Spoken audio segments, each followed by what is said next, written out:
Hey guys, this is Zach Ciota with HVAC Shop Talk, and I wanted to do a little bit of a quick tip section here. I was thinking about something. I was thinking about static pressure and how it's measured and where we measure it.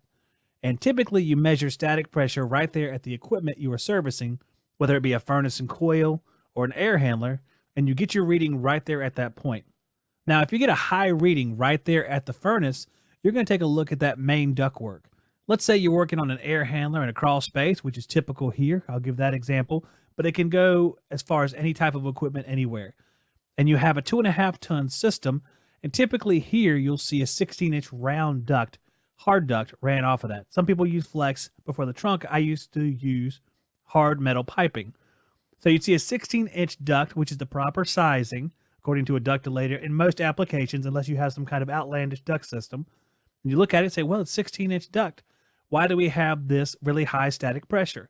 Maybe you'll take a look at the return then, and you'll see that it is also 16-inch flex, which is pretty typical. And flex has a little bit higher friction rate, of course, because it's not as easy for air to move through flex. Just look down the center of a piece of flex, you see the helix and the wire spirals down through there, and all that causes friction.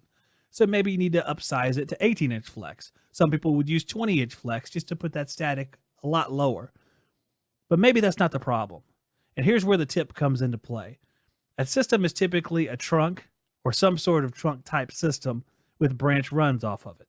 And you can have a nice, perfectly sized trunk with insufficient branch runs. Let's take that same 2.5 ton system. Let's say we have a really high static, and you look down the trunk and see it's sized perfectly, but when the branch runs come off of it, they're all 6-inch flex, which isn't abnormal, but let's say there's only 6 of them. And typically a 6-inch flex in a normal application will run about 80 CFM. Now that is an approximation, of course, but that's pretty close approximation most of the time. So you have your 80 CFM coming off a 6-inch flex, and you multiply that out by the 6 runs that are there, and you get 480, which is extremely low.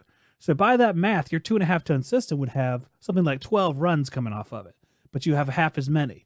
So it's not just the fact that you have the wrong size trunk or the right size trunk, it's how many branch runs and what size are those. If it was 10-inch flex instead of 6s, you might be a lot better off. But typically in a residential application, you'll have 6-inch runs. A lot of times you'll have 4 or 5s in the bathrooms and closets, and maybe in a larger room, you'll do an 8. I don't see a whole lot of 10s unless you're in like a really, really big house where they have a lot of huge, great rooms and stuff like that. Sometimes you'll see a 10. But a lot of times you're dealing with 4s, 5s, 6s, and 8s. Some people throw a 7 in there. I don't know why. 7s are never in stock at the supply house. I don't know if you guys have those around where you live, 7s and 9s. They do stock those ducts. They're just not a whole lot of them in stock. So just tell me what you think, guys. Do you run into that problem where you'll have a decently sized trunk? Maybe you're in a basement up north and you have drop ducts, a drop boot or something like that, and you'll have a supply duct coming off the top, and everything looks good until you realize there's half as many runs as there's supposed to be. So remember, static pressure isn't just affected right there at the unit. It's things downstream that can cause issues. That's just a quick tip I wanted to throw in here. Hope you guys have a great work week. Don't forget you can contact me at hvacshoptalk@gmail.com or text me at 910-970-0774.